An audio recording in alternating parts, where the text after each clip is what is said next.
A Westland man who spent more than 7 decades wondering what happened to his uncle who served in World War II can now honor him the way he's always wanted.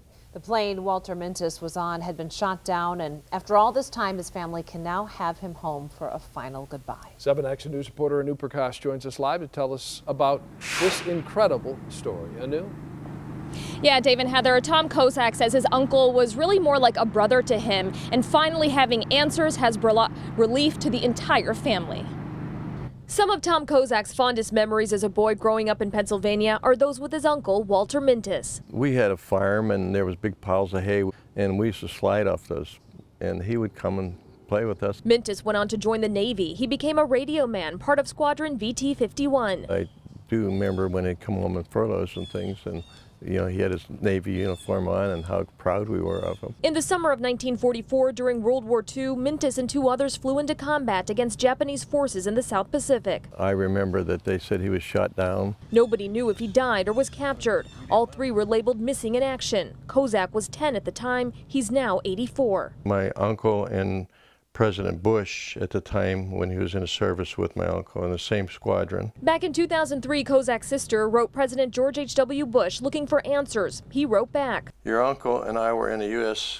Navy Squadron VT-51.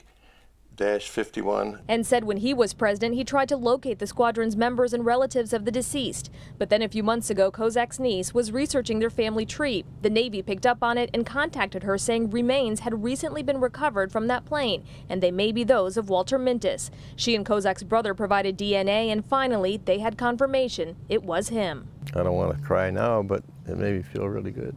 I felt really great that they found him and we're going to be able to bury him. And Kozak, who lives in Westland, says he always had hope that his beloved uncle would find his way home. It's so good feeling. I hope everyone could have this, like somebody comes back. He just had no idea it would take 74 years. I would say to him, thanks a lot for the service you gave for our country, and that I'm really glad that I am one of the few people that are left to honor you and bury you and put you to rest.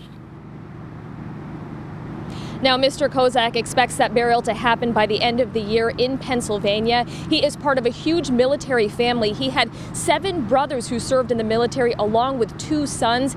He and his family really want to thank everyone who has helped make this happen and give them answers. And they really also want to thank everyone who has served our country. Of course, we echo that as well. Reporting live, Anu Prakash, 7 Action News. Yes, we do. Thank you so much, Anu.